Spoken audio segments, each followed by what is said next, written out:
Hello दोस्तों, हमारे channel competitors club में आपका स्वागत है।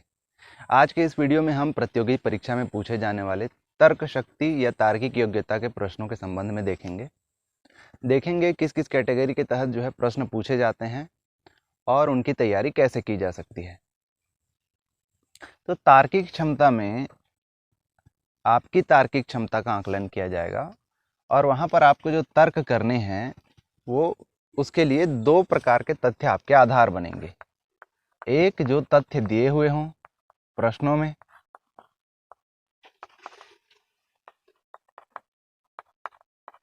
जो तथ्य प्रश्नों में दिए हुए होंगे तार्किक क्षमता के प्रश्न में, वो वास्तव में या अभी जो वास्तविक तथ्य है उससे उलट भी हो सकते हैं, उससे भिन्न भी हो सकते हैं, परंतु आपको जो तथ्य दिए हुए हैं प्रश्न में उसे सही मानना है।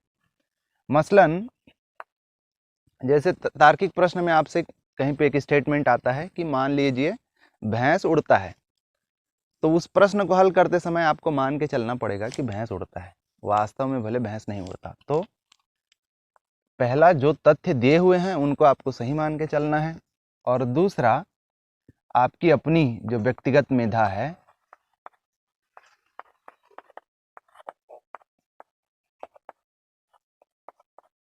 आपने जो अभी तक जाना है, सीखा है, आपको जो नॉलेज है उसके आधार पर। तो आपको ध्यान ये रखना है कि आप जो जानते हैं ऑलरेडी, वो प्रश्न में दिए हुए तथ्य को क्रॉस मत करें। यानी पहला तो रूल यही है कि तथ्य जो दिया हुआ है उसी को आपको सही मानना है। अगर तथ्य नहीं दिए हुए हैं जिन प्रश्नों के लिए, वहाँ पे आपको अपनी व्यक्तिगत मेधा का प्रयोग करना है, अपनी जो व्यक्तिगत इंटेलिजेंस है उसका यूज़ करना है। तो सबसे पहला कैटेगरी हम देख लेते हैं इसमें, अगला क्या। प्रश्न पूछे जाते हैं, बीच में खाली स्थान दे दिया होता है या फिर आखिरी में खाली स्थान दिया होता है और आपको वहाँ पे बताना रहता है कि क्या आना है इस कैटेगरी के। इसको हम कहते हैं सीरीज या फिर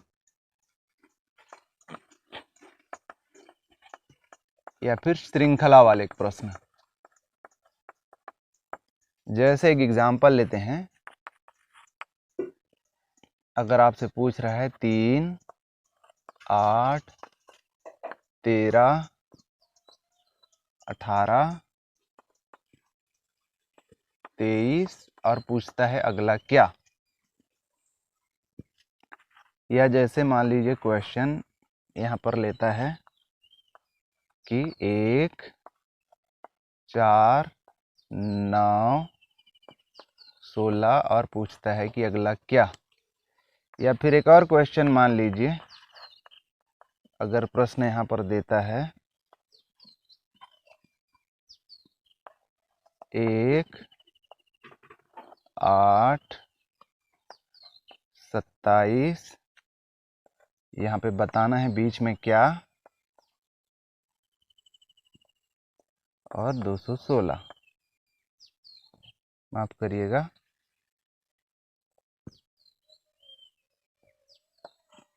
125।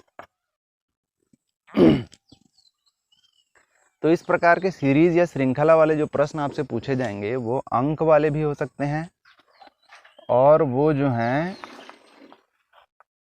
लेटर वाले भी हो सकते हैं। इंग्लिश के जो लेटर हैं A to Z, उनसे भी हो सकते हैं क्वेश्चन, वो हम देख लेंगे यहाँ पे। तो सीरीज में क्या रहेगा कि जो भी अगली संख्या आ रही है, पहली संख्या से दूसरी संख्या और दूसरी संख्या से अगली संख्या के बीच जो संबंध रहेगा वो वही रहेगा जो इसका पहले वाले के साथ है। ये संबंध आपको ढूंढना है। यानी 3 के साथ जो संबंध 8 का है, वही संबंध 8 का 13 के साथ होगा, वही संबंध 13 का 18 के साथ होगा। वो संबंध बहुत सिंपल भी हो सकता है कि उनके बीच जो गैप हैं वो समान हो, या वो संबंध जो है थोड़ा सा कॉम्प्लेक्स भी हो सकता है। वो संबंध हमको ढूंढना है। जैसे इस कंडीशन में अगर हम देखें तो 8 जो है 3 से 5 ज़्यादा है, 13 जो है 8 से 5 ज़्यादा है, यानी 5 5 की संख्या में ये बढ़ते जा रहे हैं। फिर 18 जो है 13 से 5 ज़्यादा है, 23 जो है 18 से 5 ज़्यादा है, तो अगली जो संख्या आएगी वो 23 से 5 ज़्यादा होगी, यानी वो हो जाएगी 23 और 5 28। ये होगा इसका आंसर। फिर यहाँ पर देखिए, यहाँ पे सिर्फ प्लस प्लस का पैटर्न था, ये माइनस वाला पैटर्न भी हो सकता है, ये प्लस माइनस वाला पैटर्न भी हो सकता है। दूसरा पैटर्न ये देखिए, अगर यही पैटर्न से आप निकालना चाहें यहाँ पे, तो ये 3 का अंतर है, फिर उसके बाद जो है 5 का अंतर है, फिर उसके बाद जो है 7 का अंतर है। यानी ये जो अंतर है विषम संख्या के बढ़ते क्रम में बढ़ता जा रहा है। 3, 5, 7, अगली विषम संख्या कौन सी आनी है? 9। तो आप उसमें 9 जोड़ दीजिए, ये क्या हो जाएगा? 16 और 9 25 आपका आंसर हो जाएगा। ये एक तरीका है। दूसरा तरीका, इसी प्रश्न में क्या देखने को मिलता है कि ये जो 1 है वो 1 का वर्ग है, उसके बाद जो संख्या है वो 2 का वर्ग है, उसके बाद जो संख्या है वो 3 का वर्ग है, और उसके बाद जो संख्या है 4 का। तो अगला जो संख्या आएगा वो 5 का वर्ग होगा, जो कि है 25। तो प्रश्न के सीरीज में पैटर्न दूसरे दूसरे हो सकते हैं, जैसे ये जो अंतर का पैटर्न भी है या फिर वर्ग का भी पैटर्न है। पैटर्न कोई भी हो, अगले आने वाली संख्या से इस पिछले वाली संख्या का जो संबंध है, ये दूसरी वाली संख्या का भी अगली संख्या से वही संबंध होना चाहिए, वो संबंध हमको ढूंढना है। इसमें देखिए, तो ये जो पहली संख्या है वो 1 का घन है, 8 जो है 2 का घन है, 27 जो है 3 का घन है, 125 जो है 5 का घन है। तो यहाँ पर जो आने वाला है वो 4 का घन होना चाहिए। तो ये हो जाएगा 4 चौक 16 चौक 64, ये आपका आंसर। इस प्रकार की सीरीज। अभी simple plus plus, simple minus minus होने के बजाय माइनस प्लस का भी हो सकता है, जैसे -5 -3, बहुत सिंपल, -1, यहाँ पे क्या,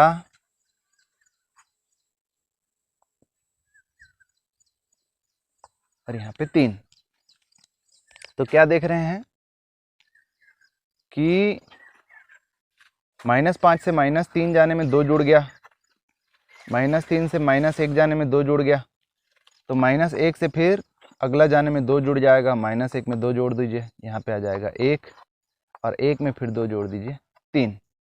तो इस प्रकार से सीरीज जो है, अभी हमने देखा संख्या का सीरीज, अगला हो सकता है शब्दों के सीरीज या लेटर्स, माफ करिए, लेटर्स के सीरीज। तो लेटर्स जो होते हैं इंग्लिश में होते हैं 26,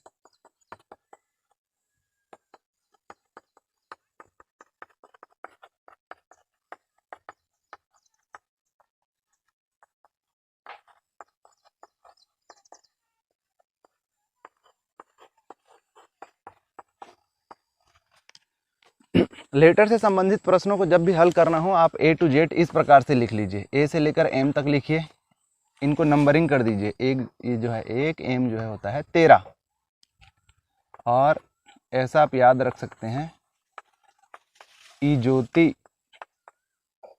तो ई जो होता है 5, J जो होता है 10, O होता है 15, T होता है 20, Y होता है 25।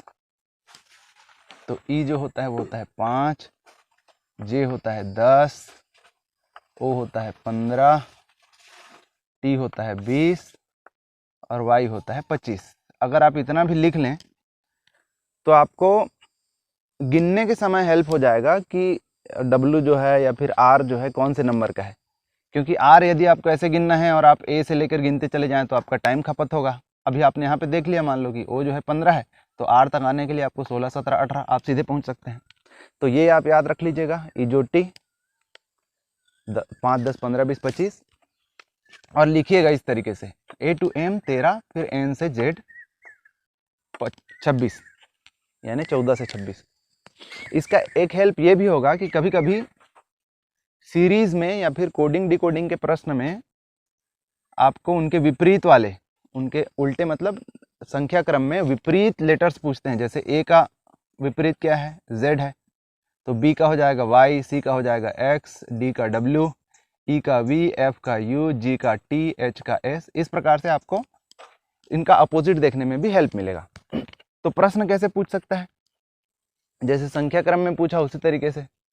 अगर यहाँ पर A दिया हो, बहुत सिंपल अपन लेते हैं, अगला जो है D लिया हो, फिर जी लिया हो, फिर जे लिया हो, तो अगला क्या आएगा? तो हम क्या देख रहे हैं, ए के बाद बी और सी दो लेटर्स छोड़ दिए, डी के बाद ई एफ 2 लेटर छोड़ दिए, जी के बाद एच आई 2 लेटर छोड़ दिए, तो जे के बाद भी 2 लेटर छोड़ दिए जाएगा, के एल छोड़ देंगे, आ जाएगा एम इसका आंसर। बहुत सिंपल। इसको उल्टा भी ले सकता है वो प्रश्न, अगर ऐसा दिया हो कि डब्ल्यू दिया हो, फिर उसके बाद एस दिया हो, फिर ओ दिया हो, फिर के दिया हो, तो अगला क्या? तो अब हम क्या देख रहे हैं कि 3 छोड़ दिया जा रहा है। डब्ल्यू के बाद जो है 1 2 3 छोड़ लिए, एस आ गया, फिर एस के बाद 1 2 3 छोड़ दिए, ओ आ गया, फिर उसके बाद 1 2 3 छोड़ दिए, के आ गया, तो फिर 1 2 3 छोड़ देंगे तो अगला आ जाएगा जी। इस प्रकार के, इस प्रकार से भी ले सकता है कि ए डी और बी लिया हो, फिर उसके बाद सी एफ और डी लिया हो, माफ करिएगा, ए डी बी और उसके बाद सी एफ डी और उसके बाद ई एच एफ, तो अगला क्या? ऐसे कुछ कुछ पैटर्न्स ही रहेंगे जो हमें ढूंढने हैं। अभी देखिए वो क्या कर रहा है, ए से 2 छोड़ के डी जा रहा है, फिर 1 छोड़ के बी पे आ जा रहा है। इसमें भी क्या कर रहा है वो, सी से 2 छोड़ के एफ जा रहा है, फिर 1 छोड़ के डी पे आ जा रहा है। इसमें भी वो क्या कर रहा है, ई से, अभी देखिए बी को छोड़ के सी गया था, फिर डी को छोड़ के ई जा रहा है, ऐसा एक एक छोड़ के एक एक जा रहे हैं। तो अभी ई से वो 2 छोड़ के एच जा रहा है और फिर 1 छोड़ के एफ पे आ जा रहा है। तो ई के बाद अब जी आ जाएगा 1 छोड़ के, तो जी से 2 छोड़ के वो जे पे जाएगा और 1 छोड़ के एच पे आ जाएगा। तो ये हो जाएगा इसका आंसर। तो या तो सिंपल लेटर्स को लेकर हो गया हो, या फिर जो है एक एक लेटर को, या 2 2 लेटर को, या 3 3 लेटर को। जैसे अभी 3 लेटर को देकर पैटर्न बनाया, वैसे 2 लेटर को लेकर भी पैटर्न हो सकता है। जैसे ए जेड अगर दिया हुआ हो, फिर सी एक्स अगर दिया हुआ हो, फिर ई वी अगर दिया हुआ हो, फिर जी टी अगर दिया हुआ हो, तो अगला क्या? तो अगर ये हमने नहीं लिखा हुआ है, ये हमने नहीं बनाया हुआ है, तो ये तोड़ना थोड़ा सा मुश्किल होगा कि वो कर क्या रहा है। एक सिंपल तरीका आप ये देख सकते हो कि ए से छोड़ के बी छोड़ के सी में चला गया, फिर डी छोड़ के ई चला गया, एक एक का अंतर लेके, फिर ई से एफ छोड़ के चला गया वो जी पे, तो 1 छोड़ के वो जी से चला जाएगा आई पे। फिर इधर हम क्या देखते हैं कि जेड से उल्टा चल रहा है, वो वाई छोड़ के एक्स पे आ गया, फिर एक्स के बाद वो डब्ल्यू छोड़ के वी पे आ गया, वी के बाद यू छोड़ के टी पे आ गया, तो टी के बाद एस छोड़ के वो आर पे आ जाएगा, तो आई आर हो जाएगा इसका आंसर। पर अगर इतना नहीं भी देखना हो, और यदि हमने ऐसा लिख के लिखा हुआ हो, तो यहीं से देख के पता चल जाएगा हमको कि ए जेड ले रहा है, फिर इसको छोड़ के वो सी एक्स ले रहा है, फिर उसको छोड़ के वो ई वी ले रहा है, फिर उसको छोड़ के वो जी टी ले रहा है, तो अगला जो होगा आई आर होगा। कुल मिलाकर लेटर्स वाले प्रश्न जब आपको सॉल्व करने हो, तो इस तरीके से ए से जेड तक लिख लीजिए, एम तक 13 नंबर, फिर एन से लेके जेड तक ऐसा उल्टा लिख लीजिएगा। ये याद रखिएगा, ई जो टी 5 10 15 20 25, और इसके आधार पर लेटर से संबंधित ज़्यादातर प्रश्नों को हम हल कर पाएंगे। तो ये तो हो गया सीरीज या फिर श्रृंखला वाले प्रश्न। अगला हम देख लेते हैं कोड डिकोड, या जिसे हम कहें कूट लेखन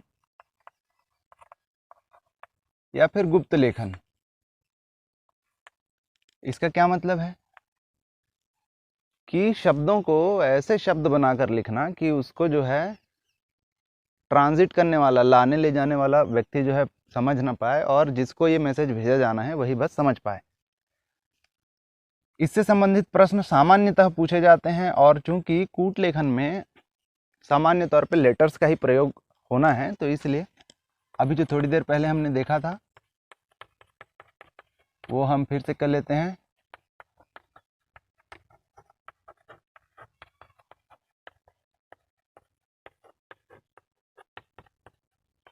याद है आपको इजोटी? 5, 10, 15, 20, 25। चलिए प्रश्न देख लेते हैं किस प्रकार से पूछे जाते हैं। प्रश्न पूछता है यदि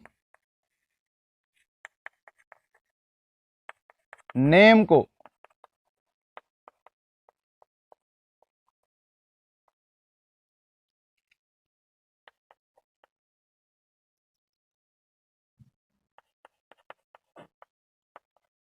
MANE लिखा जाए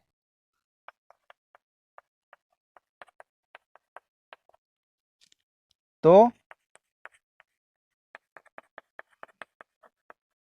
फेम को कैसे लिखेंगे? ऑप्शंस दिए होंगे, ऑप्शंस पे मत जाइए, हम देखते हैं कि सीधा लिखा कैसे जा रहा है। सिंपल क्वेश्चन, नेम को MANE लिखा जा रहा है, NAME को, तो FME फेम को क्या लिखा जाएगा? देखिए उनने क्या किया है, पहला, दूसरा, तीसरा, चौथा, उसको उनने क्या कर दिया है, तीसरा, दूसरा, पहला, चौथा। तीसरा को पहले ले लिया है, दूसरा को अपनी जगह पर रख दिया है, पहले को तीसरे पे ले लिया है, या ये बोला जाए कि इनको बदल दिया है, पहले को तीसरे पे ले लिया है, तीसरे को पहले पे ले लिया है। तो यही चीज इसके साथ कर लीजिएगा, पहले को तीसरे पे ले लीजिए, तीसरे को पहले पे ले लीजिए, M पहले आ जाएगा, MAFE। 1 2 3 4, देखिए यहाँ पे 3 2 1 4। ये सिंपल इस तरीके से पूछ सकता है। दूसरा, अगर क्वेश्चन पूछा जाए कि सोनू को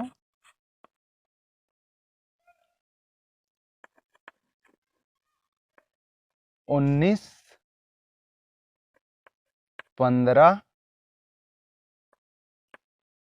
14, 21 लिखा जाए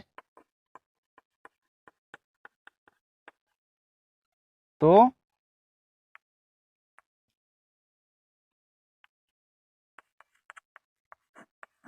अंजू को क्या लिखा जाएगा?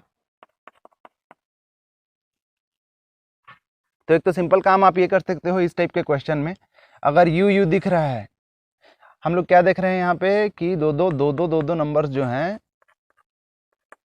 दिए हुए हैं यहाँ पर।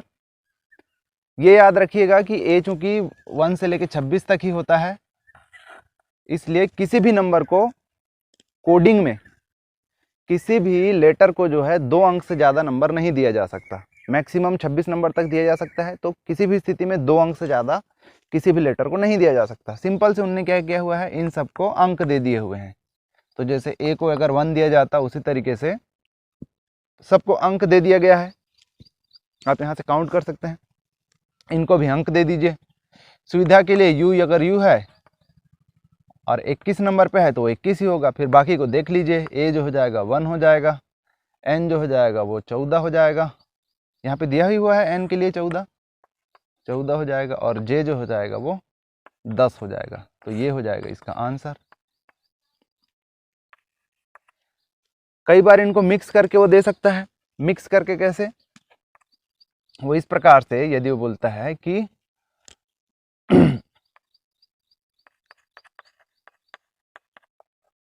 एज को, मैं थोड़े सिंपल एग्जांपल ले रहा हूं, इससे थोड़ा टफ कर सकता है, इनको लंबा ले सकता है वो।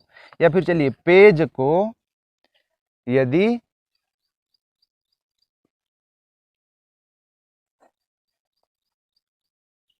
K1 T5 लिखा जाए, पेज को यदि K1 T5 लिखा जाए तो रेज, नहीं इतना सामान्य नहीं करते, तो मेल को क्या लिखा जाएगा? तो एक सिंपल चीज आप ये कर सकते हैं, हम क्या देख रहे हैं कि पहला वाला लेटर को लेटर से प्रतिस्थापित किया है, रिप्लेस किया है, और तीसरा को, पहले और तीसरे को जो है लेटर से रिप्लेस किए हैं, और दूसरे और चौथे को नंबर से। तो अभी हम क्या देख रहे हैं, ए को 1 नंबर दिया हुआ है, ई को 5 नंबर, तो ए को फिर से 1 नंबर मिल जाएगा और ई को 5 नंबर। ये बहुत सिंपल है, आप यहीं से एनालॉजी कर सकते हैं, यहीं से साम्यता कर सकते हैं। अब एम के लिए आपको लेटर ढूंढना है और एल के लिए आपको लेटर ढूंढना है। तो कई बार क्या होता है कि जो 4 ऑप्शन आपको दिए होंगे उसमें से 3 ऑप्शन में ही पहले और तीसरे में 1 और 5 होगा, तो आपको बाकी ढूंढने की जरूरत ही नहीं पड़ेगी, आप उसी ऑप्शन को चुन सकते हैं। एक तरीका ये होता है कि जो ऑप्शन दिया हुआ है उसी ऑप्शन में से ही आप देख लीजिए कि कौन एक जो है उसके 1-2 ऑप्शन सही जा रहे हैं और बाकी ऑप्शन को आप कट कर सकते हैं, तो पूरा आपको क्वेश्चन सॉल्व करने की जरूरत ही नहीं पड़ती। परंतु अभी इसको हम कर लेते हैं। तो हम क्या देख रहे हैं, पी के लिए के लिया हुआ है, पी के लिए के लिया हुआ है, जस्ट अपोजिट। अब ये अपोजिट नहीं लेकर कभी कभी क्या करेगा कि गैप रहेगा उनके बीच। मान लीजिए जैसे पी की जगह एस लिया रहता तो हम देखते कि 2 का गैप है, पी की जगह अगर एस लिया रहता तो 2 का गैप होता। उस कंडीशन में जी की जगह वो क्या ले लेता, जे ले लेता, फिर 2 का गैप। तो ये पैटर्न भी हमको ढूंढना है जो पहले तरीके में हमने देखा। तो इन सब का मिक्स भी हो सकता है, यानी सीरीज में जो हमने देखा वो सीरीज यहाँ पर कोड डिकोड में भी काम आने वाला है। तो अभी इसने उल्टा लिया हुआ है, के की जगह पी ले लिया हुआ है, पी की जगह एम लिया हुआ था, माफ करिए पी की जगह के लिया हुआ था तो उल्टा लिया हुआ था, तो एम की जगह हम क्या ले लेंगे, अपोजिट एन, और जी की जगह एल लिया हुआ था, माफ करिए जी की जगह टी लिया हुआ था अपोजिट, तो एल की जगह हम क्या लेंगे, ओ। तो ये हो जाएगा उसका आंसर। तो इस तरीके से कूट लेखन में हमको देखना है कि पहले जो लेटर हैं जिनके लिए उसने कूट बनाया हुआ है उनको किस किस चीज़ों से उनने रिप्लेस किया हुआ है, क्या ध्यान में रखकर रिप्लेस किया है, किस तरीके से रिप्लेस किया है, किस पैटर्न के तहत, वही पैटर्न हमको दूसरे में भी ढूंढना है। और इस तरीके से कोडिंग डिकोडिंग के क्वेश्चन को जो है हम सॉल्व कर सकते हैं। ये मैंने कुछ सिंपल एग्जाम्पल लिए, इससे बड़े एग्जाम्पल भी हो सकते हैं, पर अंततः वही है कि हमको पैटर्न ढूंढना है। इस तरीके से हम कूट लेखन वाले क्वेश्चंस को जो है सॉल्व कर सकते हैं। कोडिंग डिकोडिंग में थोड़ी सी दिक्कत वहाँ पे आती है जहाँ पर लेटर्स की जो नंबरिंग है वो A to Z यानी 1 से 26 तक जैसी नंबरिंग होती है उस हिसाब से नहीं होती। जैसा एक एग्जांपल हम ले रहे हैं यहाँ पर एक क्वेश्चन, यहाँ पे देखिए TEAR के लिए लिया हुआ है 3 7 6 1। अभी देख के हमको ये लग रहा है कि A यदि यहाँ पर है और 1 लिया हुआ है तो इसका मतलब नंबरिंग हुआ होगा, पर T और R ये तो दोनों 2 नंबर वाले हैं, दो अंक वाले, इकाई दहाई वाले संख्या हैं, 2 अंक वाले, तो उनके लिए 4 लेटर के लिए 4 अंक तो हो ही नहीं सकते। फिर यहाँ पर भी हम देख रहे हैं कि 1 है, जबकि यहाँ पे A है ही नहीं, फिर भी 1 है। इसका मतलब यहाँ पे जो नंबरिंग हुई है वो A to Z वाले 1 से 26 वाले सिस्टम में नहीं हुई है। तो इस कंडीशन में हमको जो क्वेश्चन पूछ रहा है जिसके लिए हमको कोडिंग करनी है उसमें जो लेटर्स हैं उनके लिए क्या नंबर आएगा वो इन्हीं में से निकालना है। तो सबसे पहले इसको क्या करिए, इसको बड़े बड़े में लिख लीजिए, जैसे TEAR, टीयर के लिए यहाँ पे लिया हुआ है 3 7 6 1, ROT के लिए यहाँ पे लिया हुआ है 6 1 2, OUR के लिए लिया हुआ है 4 2 6। हमको निकालना है RAT, रेट का। इन्हीं में से हमको RAT के लिए नंबर्स निकालने हैं। तो अब ये दोनों में क्या चीज़ हम लोग देख रहे हैं कि T और R जो है कॉमन है, T और R दोनों में है, तो हमको ऐसी 2 संख्याएं दिखनी पड़ेंगी जो इन दोनों में हो। अच्छा, वो हमको दिखता है क्या, 6 और 1, 2 कॉमन है। तो अभी इन दोनों से हमको ये नहीं पता चल रहा है कि R जो है 6 है या फिर T जो है वो 6 है, यानी इसमें से 1 कौन है, इसमें से 6 कौन है, ये हमको नहीं पता चल रहा है यहाँ से। तो इसको देखने के लिए हमको फिर अगले लेटर पे जाना पड़ेगा, अगले वर्ड पे जाना पड़ेगा। अभी इन दोनों में हम क्या देखते हैं कि R कॉमन है और O कॉमन है। यहां पर भी दो चीजें कॉमन है, एक तो जो है ये 2 कॉमन है और ये 6 कॉमन है। तो भी ये तीनों में 6 कॉमन है, तीनों में 6 कॉमन है और हम देख रहे हैं कि तीनों में R है। इसका मतलब R जो है वो 6 है।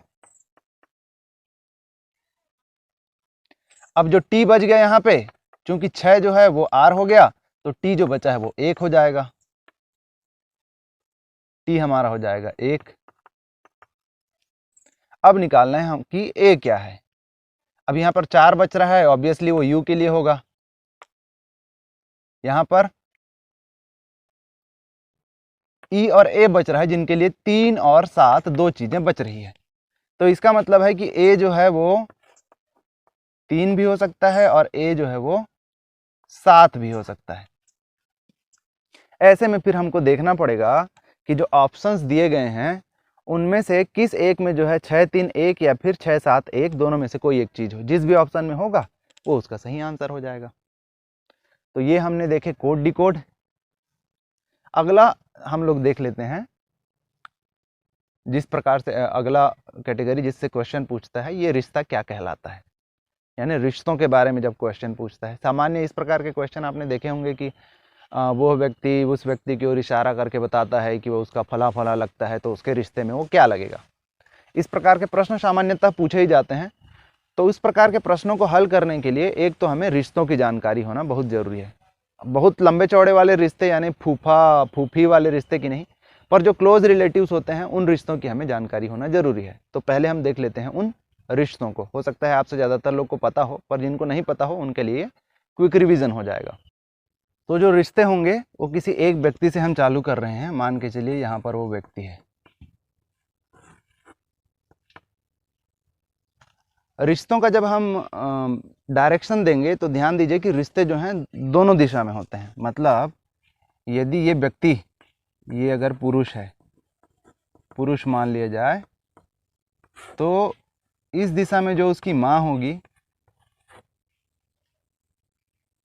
जो महिला, ध्यान दीजिए, ये जो महिला होगी, जो उसकी माँ होगी, इसके लिए इस दिशा में अगर हम आएंगे तो ये उसका पुत्र होगा। इसका, इनकी या इनका जो पति होगा, पति या फिर इनकी जो पत्नी होगी, व्यक्ति की माँ का जो पति या फिर पति होगा वो इसके पिता होंगे, ये पुरुष होंगे। इस व्यक्ति का ये पिता है तो इस व्यक्ति का ये क्या होगा, पुत्र होगा। तो रिश्ते जो है ऐसे दो दिशा में चलते हैं। अभी ये जो इनकी माँ है, माँ की जो, माँ के जो पिता होंगे, माँ के पिता वो क्या होंगे, नाना। किसके, इस व्यक्ति के। माँ के जो पिता होंगे वो इस व्यक्ति के नाना होंगे। माँ के पापा नाना होंगे ना। और ये नाना की जो दूसरी बेटी होगी, मान लो ये नाना की जो होती है एक दूसरी बेटी होती है, पुत्री। अभी ये इनके पिता हैं तो ये इनकी पुत्री होगी। अब ये मान के चलिए एक पुत्री है और यहाँ पर दूसरी पुत्री की बात चल रही, तो ये जो नाना की दूसरी पुत्री होंगी इस व्यक्ति के मौसी होंगे। माँ की बहन, तो ये हो जाएगी इनकी बहन, ये एक दूसरे की बहन हो जाएंगे। या अगर मोर स्पेसिफिक हो तो जो बड़ी होगी वो दीदी हो जाएगी, जो छोटी होगी वो बहन हो जाएगी। तो नाना की जो पत्नी होंगी, नाना की जो पत्नी होंगी वो माँ की माँ होगी। लेकिन इस व्यक्ति के लिए वो नानी होंगी। तो यहाँ पर जो महिला है उसकी जो पुत्री होगी, नानी की जो पुत्री होगी वो माँ हो जाएंगी, और उस महिला यानी नानी के जो पति होंगे वो नाना हो जाएंगे। ये तो हो गए माँ के पक्ष का। दूसरा पिता के पक्ष का। पिता के यदि भाई हुए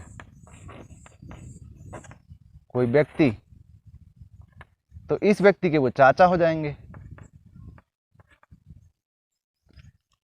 ये व्यक्ति जो है, अगर इस व्यक्ति के चाचा हैं तो ये व्यक्ति जिसकी बात चल रही है वो उसके भतीजा हो जाएंगे। पिता के जो भाई हैं, पिता के जो भाई हैं वो पिता के साथ भाई भाई होंगे। अगर मोर स्पेसिफिक तो भैया, भाई, छोटे भाई। पिता के जो पिता होंगे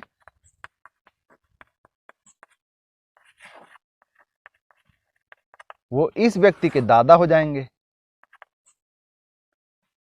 अब चूंकि ये पिता के पिता हैं इसलिए चाचा के भी पिता होंगे, और पिता के जस्ट अपोजिट ये फिर इनके पुत्र हो जाएंगे, पुत्र। अब दादा की जो पत्नी होंगी वो इस व्यक्ति के हो जाएंगी दादी, लेकिन दादी जो होंगी वो पिता की होंगी माँ। तो पिता जो होंगे दादी की हो जाएगी पुत्र।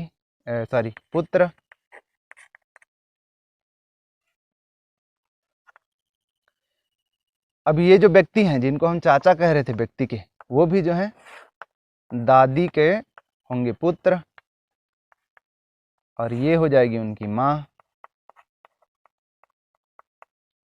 तो अगर पिता की कोई बहन हुई, यानी कि दादी की अगर कोई पुत्री हुई, तो इस व्यक्ति की वो हो जाएंगी बुआ, और अगर ये बुआ हैं तो ये हो जाएंगे भतीजा। तो बस इतने ही आपको, हो सकता है आप में से ज़्यादातर लोग को ये रिश्ते नाते पता हों। तो ये दो डायरेक्शन वाले रिश्ते आपको पता होने ज़रूरी हैं। इनसे जो है आप रिश्ते वाले जो प्रश्न पूछते हैं उन्हें आसानी से हल कर सकते हैं। अगर आपको ये रिश्ते सिर्फ एक ही डायरेक्शन में पता हो तो भी दिक्कत है। तो दोनों डायरेक्शन में आपको इन क्लोज रिश्तों का, यानी कि जो व्यक्ति हैं उनके मम्मी पापा, उनके पिता उनकी माँ तक के रिश्ते, और जो मम्मी है उनके पिता और उनकी माँ तक के रिश्ते तक का पता होना जरूरी है। प्रश्न देख लेते हैं। पहला प्रश्न है, सुरेश कह रहा है, मैंने सिंपल छोटे छोटे वाक्यों में इसको लिखा है, ये लंबा वाक्य हो सकता है। जैसे बोले, सुरेश एक चित्र की ओर इशारा करते हुए बता रहा है कि वह मेरी पत्नी के पति की बहन है। तो सुरेश का चित्र के साथ, चित्र वाली महिला के साथ क्या संबंध है, ऐसा वो लंबा चौड़ा पूछ सकता है। मैंने शॉर्ट में ले लिया है।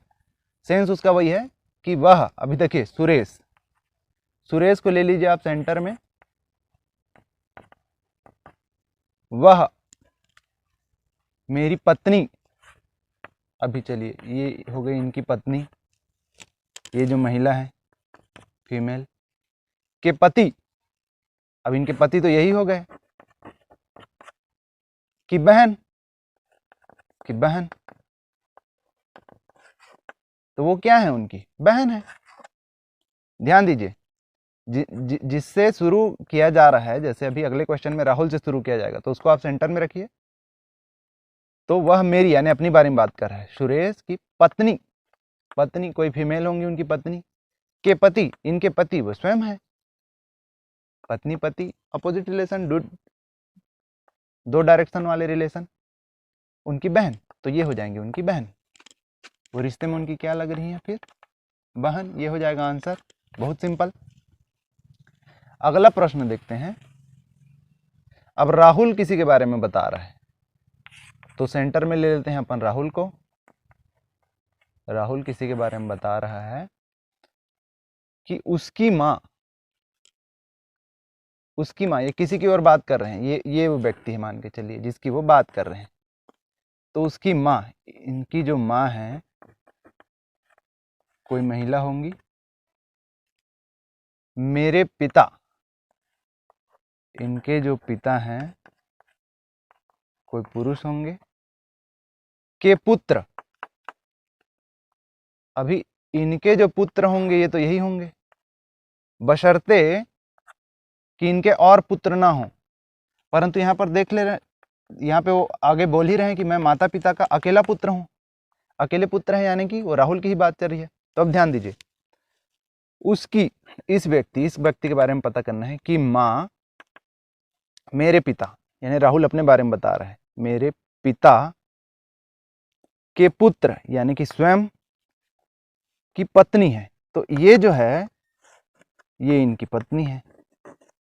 फिर से देखिए, मैं बोल रहा हूं कि राहुल किसी व्यक्ति के बारे में बता रहे हैं, उसकी माँ मेरे पिता, इनके पिता के पुत्र, क्योंकि अकेले पुत्र हैं तो स्वयं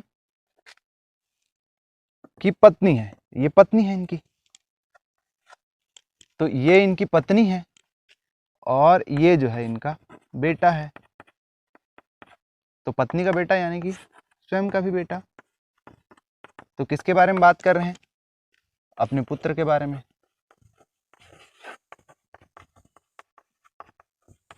ये होगा इसका आंसर। तो इसी तरीके से आपको डायरेक्शन लेके, कभी कभी एक डायरेक्शन के काम चल जाएगा, कभी कभी दोनों डायरेक्शन वाले लेने पड़ेंगे। इस तरीके से आप रिश्ते वाले प्रश्न को आसानी से हल कर सकेंगे। तो 3 कैटेगरी आज हमने देखे, सीरीज, नंबर सीरीज यानी अगला कौन, लापता, दूसरा हमने देखा कोड डिकोड, गुप्त लेखन, और तीसरा ये रिश्ता क्या कहलाता है, रिश्ते वाले क्वेश्चन। होप आपको ये अच्छे से समझ में आया होगा और इससे रिलेटेड क्वेश्चन यदि आपसे पूछे जाते हैं तो आप उसको आसानी से बना सकते हैं। इस वीडियो को लाइक करिए, अपने दोस्तों के साथ शेयर करिए और हमारे चैनल कॉम्पिटिटर्स क्लब को सब्सक्राइब करिए। Thank you.